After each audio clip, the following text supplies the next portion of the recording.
So I'm gonna be installing these K&N air intake filters with some Stillen heat shields on them.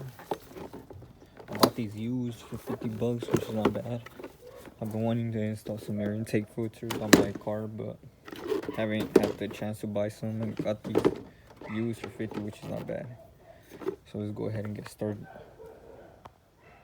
I'm gonna go ahead and unplug the battery. First thing first, got that out the way. And there's some bolts on the sides, both sides, that need to be unscrewed. There's some, I believe they're 13 millimeters. This one's off. On this side, this one. Oops, I fell. I'll grab that right now. Alright. Now you want to go ahead and unplug the sensors, both sides, and the other side, right here. Oops, that fell again.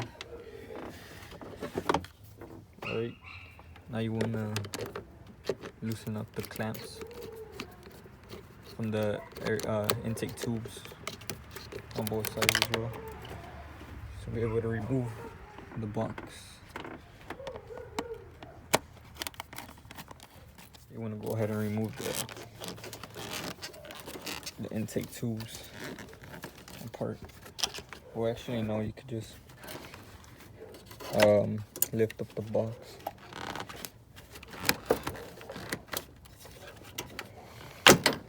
There you go. Lift it up to remove it, and try to wobble out the tube. Yeah, so once you lift up the box, you can just wobble out the intake tube out of the box. So you can see the other one's off already. I'm gonna put those on. Yes, sir. As you can see, I installed this one on this side, Stillen. This wasn't able to reach here, so it's not gonna be like stable enough, but it's alright. And I think, well, I was able to align this part to the bottom, so just there, but it's not stable enough when it's there.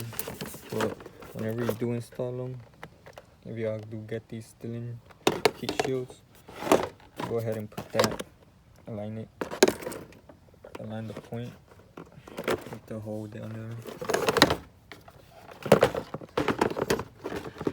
and then first you want to go ahead and put the tube first. Make sure the sensor is up, facing up, and then just position it right.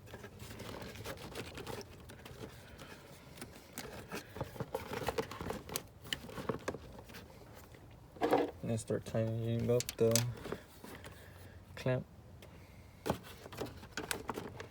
Let me go ahead and put the phone down, because I might have to use 2 hands for this. I'll be back when it's installed.